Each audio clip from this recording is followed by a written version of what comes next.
The heat had settled in early, the kind that didn't ask permission and had no intention of leaving quietly. By mid-morning, it pressed against me from every direction, heavy and indulgent, like the day itself had decided to linger just to see what it could draw out of me. Sweat traced lazy paths down my spine. My vest clung stubbornly between my shoulder blades. My leggings followed every movement like they were complicit in something. I told myself I was outside because the garden needed attention, because weeds don't pull themselves, because soil needs turning, because summer waits for no one. That was the sensible reason. The other reason was quieter, warmer, a slow, patient hum beneath the surface that had been growing louder since the papers were signed, since the house had gone still in ways it never had before.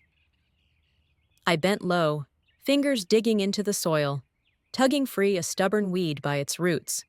The earth came away damp and dark, flecking my hands. I stayed there longer than necessary, weight tipped forward, aware of how the position felt, how exposed it made me feel, how awake. That's when the sensation arrived. That soft prickle at the nape of my neck, the unmistakable awareness of being watched. I didn't look right away. I let it bloom, let it settle into my chest and spread, warm and curious. Instead, I shifted my stance and braced my hands on my thighs, taking a slow breath I knew would look deliberate from a distance. The sun warmed my shoulders. Time stretched. When I finally glanced sideways, I caught him, next door, just inside his kitchen window, mug forgotten in his hand, eyes very much not on its contents. He froze when our gazes met. That split second of guilt, the way his attention scrambled for cover, I almost laughed. Almost. Instead, I looked away first, as if I hadn't noticed a thing. Let him think it was his secret. I wiped sweat from my neck and bent again, deeper this time, deliberately slow. I could practically feel his focus sharpen, like the air itself had leaned closer. It had been a long time since anyone had looked at me like that, since I'd been the reason someone forgot what they were doing. Divorce does strange things. It quiets some parts of you. It wakes others up. I was very awake. I worked like that for a while, moving with intention, letting the heat do its work. Each bend, each stretch felt like a quiet conversation I wasn't having out loud. I wondered how long he'd been watching, whether he was telling himself stories about coincidence and timing, whether he'd noticed the way I never quite rushed. The gate creaked. The sound alone sent a small thrill through me. I didn't jump, didn't turn right away. I straightened at my own pace, brushed dirt from my palms, and then faced him. "Oh," I said lightly, like this was all perfectly ordinary. "Hi, stranger." He smiled, easy, uncertain, hopeful all at once. "Have you come to give me a hand?" I added, letting the words hang just long enough to mean more than one thing. He laughed softly. "I thought you might need help." I let my eyes travel over him, not quickly, not shyly. I took him in the way you do when you want someone to feel seen. "Oh," I said, "I definitely do." We started simply, pulling weeds, turning soil, talking about nothing that mattered. But the space between us kept shrinking, as if the garden itself were conspiring. Every time I bent, I felt his attention follow. Every time he reached past me, his arm brushed mine, and his breath caught like he hadn't expected it. He apologized once, reflexively. I ignored it. He was trying very hard to behave. It made me want to test him. "You can stand closer," I said eventually, not looking at him. "I don't bite." He smiled and stepped nearer. I felt his warmth at my back, smelled sun and clean sweat. When he handed me the shovel, our fingers brushed. This time, he didn't pull away. The heat became unbearable. I tugged at my vest, fanning myself uselessly. "It's so hot today," I murmured. Then I pulled the vest up and over my head, slow enough to be unmistakable, air-kissed skin that had been begging for it. I waited a beat before turning. His eyes were fixed on me now, focused, darker than before. I met his gaze calmly, unapologetically. That better? I asked. He swallowed. Yeah. Good answer. From there, pretending stopped being an option. I closed the distance myself, guided his hands without asking, showing him where to place them, how much pressure I wanted. When he hesitated, I rewarded him. A quiet sound, a look, a murmured yes. Yes, I said again, softer this time. You're doing fine. I felt him relax into me, and I liked how quickly he learned that listening mattered. The shed waited at the edge of the yard, shaded and private. I took his hand and led him there without asking if he wanted to follow. I slowed as we reached it, fingers tightening around his just long enough to make him aware of the shift. Anticipation has weight. I like letting it settle.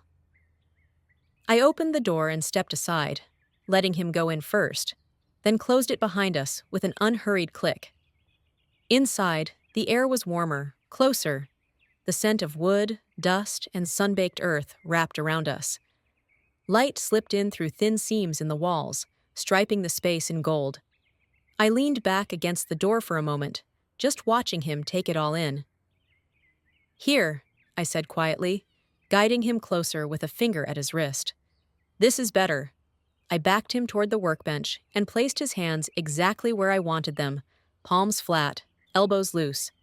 Stay, I told him. He did. I circled him slowly, letting my presence do most of the work. My fingers traced the lines of his shoulders, the slope of his back, the places where his breathing changed before he realized it had. I paused behind him, close enough that he could feel me without touching. You're listening, I said. Good. When he shifted, just slightly, I stopped him with a touch at his shoulder. Not yet. I moved him again, turning him to face me this time, and took my time adjusting him by inches. Closer, then not quite. I wanted him aware of every decision I made. Look at me, I said softly. He did. The focus in his eyes pleased me. I guided him to the wall next, feeling the rough wood at my shoulders as I leaned back, keeping him exactly where I wanted him. I tilted my head, offering my neck, and waited. Yes, I murmured when he followed the cue. There, slower. I corrected him gently when he rushed, a hand at his wrist, a quiet breath in his ear. Each pause sharpened the moment. Each instruction made him more attentive. I stepped away again, deliberately breaking the rhythm, and let the quiet stretch. He steadied himself. I smiled. Hands, I reminded him, almost kindly. He obeyed. I returned at my own pace, drawing things out, letting the shed fill with breath and warmth and the faint sounds of the yard beyond its walls. The world outside felt distant now, irrelevant. I guided him back to the bench, then away from it, then back again, testing, teaching. I wanted him responsive, present, fully tuned to me. Patience, I said when his breath betrayed him. I'm not finished. When I finally turned my back to him, bending forward, bracing myself, I didn't rush the moment. I let the silence work. If you can handle me, I said quietly, without turning, now would be the time. The pause was exquisite. I didn't move. I let it stretch until the quiet grew heavy, until his breath gave him away again. Only then did I turn, just enough for him to see my expression. Not yet, I said softly, shaking my head once. You're close, but I want you focused. I stepped in, adjusted him by inches, guiding his shoulders back, then away, then back again, as if calibrating something delicate. My touch was precise, economical. Each correction landed harder than urgency ever could. Breathe, I murmured. Slow. With me. I demonstrated the pace I wanted, waited for him to match it, then rewarded him with a brief closeness before withdrawing again. Good, I said. Hold that. I crossed the shed once more, letting the space work for me, then returned and placed his hands where I wanted them, keeping them there with a quiet look when he tried to move. Stay, I reminded him, gentle but final. Only when the tension had sharpened to something bright and steady did I lean in again, closing the distance I'd been so careful to control. For a heartbeat, I let him believe this was it. I softened my hands, let my body settle closer, let the moment tilt forward just enough to feel inevitable. His breath changed immediately, deeper, faster, the quiet sound of someone certain the waiting was finally over. I felt it. Then I stopped. I pressed a finger to his chest and held him there, just long enough for the realization to register.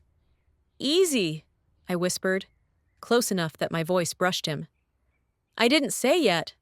I stepped back again, reclaiming the space, watching him steady himself with visible effort. The control in the pause mattered as much as anything else. "You follow beautifully," I said, approving, "but don't rush the ending. Let it arrive." I adjusted him once more, a subtle shift, a careful placement, then let my hand linger before withdrawing it entirely.